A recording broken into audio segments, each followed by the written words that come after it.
profite du coup. Il y avait une interaction entre les champignons Nosema et certains insecticides type néonicotinoïdes. Il y a eu des champignons Nosema détectés sur des frelons? Je sais pas, moi, il me semble pas qu'il y ait eu de Nosema détecté sur des frelons.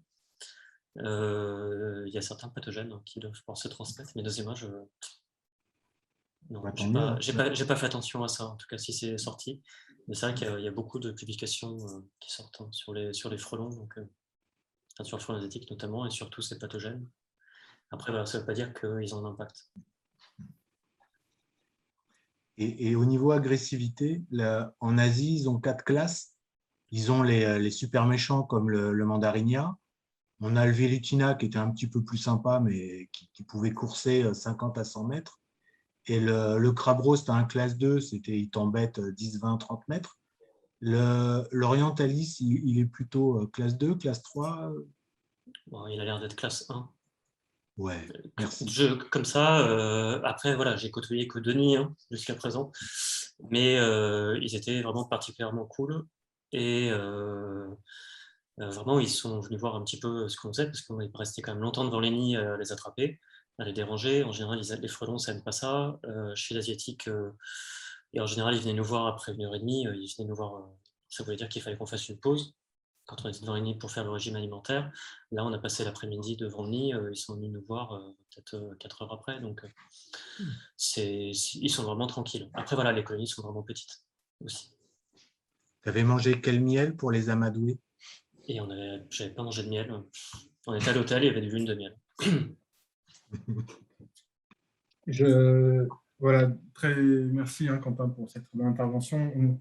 J'en profite aussi pour parler d'une question que j'ai vue revenir plusieurs fois sur un autre sujet, par contre, voilà, si vous me permettez, par rapport à la destruction des nids et les besoins en certi-API et l'augmentation des tarifications sur les certi-API. Voilà. Alors, honnêtement, moi, je n'ai pas voulu répondre, je n'ai pas d'éléments là-dessus. Je ne sais pas si certains d'entre vous ont des éléments. Voilà, c'est un niveau de précision que… Désolé, on n'a pas bien compris la question. Alors, il y a eu plusieurs questions à propos du certi-API. Les interventions pour détruire les nids nécessitent-elles d'autres besoins réglementaires que la détention d'un certi-API, par exemple une formation… tu veux dire. Un certibiocide. Ah, pardon. Oh, non. Oui, parce que un certibiocide. C'est moi, c'est la fin de journée, je suis Un certibiocide. déjà dans mon dossier suivant. Donc. Pardon. Dans un certibiocide, tout à fait. Voilà.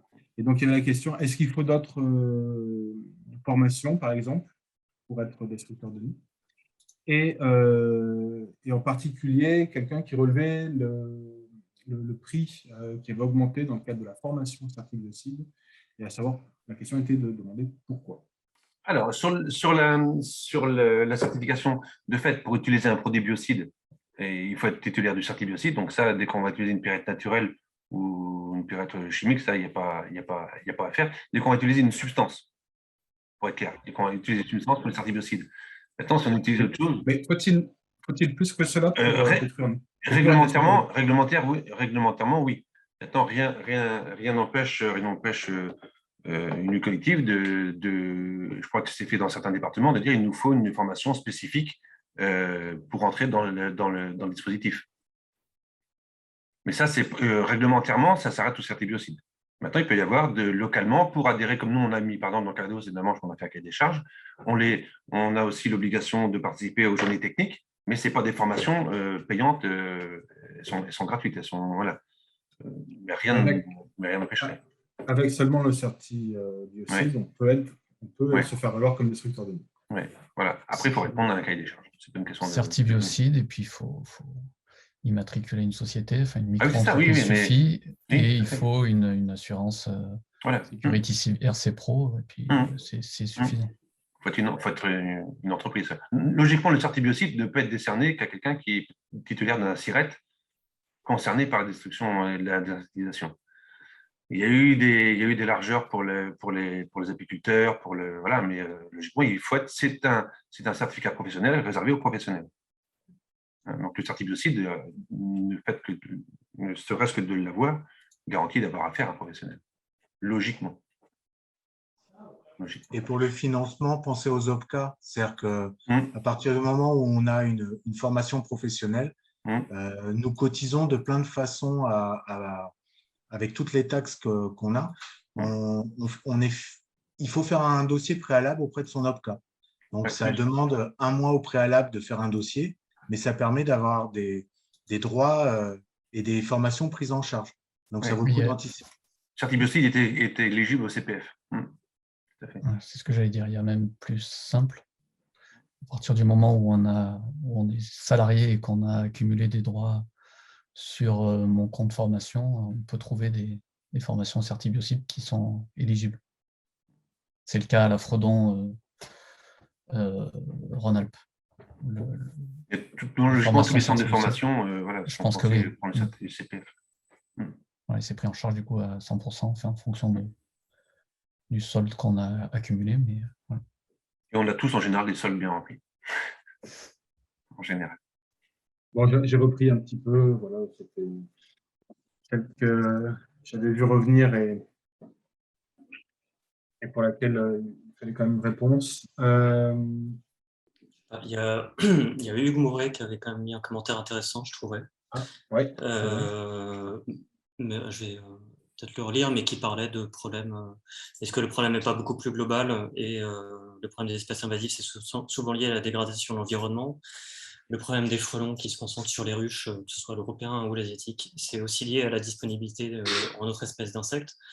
En fait, les abeilles, c'est souvent, notamment en ville où les milieux sont plus dégradés, la seule ressource disponible. Donc aussi, est-ce que favoriser la biodiversité en utilisant moins de pesticides autour des ruches et partout, est-ce que ça ne permet pas aussi de limiter la prédation sur les ruches? De diluer. Et de diluer. Et voilà. Je trouvais que c'était... Bon, il a mis un long commentaire, vous pourrez peut-être le retrouver tous. C'est très long, je ne vais pas tout détailler, mais je trouve qu'il a entièrement raison là-dessus. Je pense que c'est important de le dire. Donc, peut-être en guise de conclusion pour ces journées, voilà, les réponses nécessaires à une situation actuelle et présente, et peut-être des solutions originales aussi à trouver pour établir un équilibre global. Voilà. En attendant, aussi beaucoup de commentaires pour vous féliciter tous de la qualité de vos interventions et des possibilités de prise de contact ou de coordination que ça pourra faire naître. Merci encore à tous les intervenants, à tous les auditeurs qui ont beaucoup échangé sur le forum de discussion. Voilà, je pense que c'était un lieu aussi particulièrement intéressant au cours de ce colloque. Et donc, pour la suite, eh bien, je vous invite à vous mettre en contact avec les différentes organisations que vous avez pu identifier ou rencontrer au cours de ces 2 journées afin de pouvoir fédérer les bonnes volontés et avancer dans les démarches collectives. Merci à tous. On va terminer ces 2 journées très intéressantes et qui, j'espère, auront répondu à pas mal de vos questions.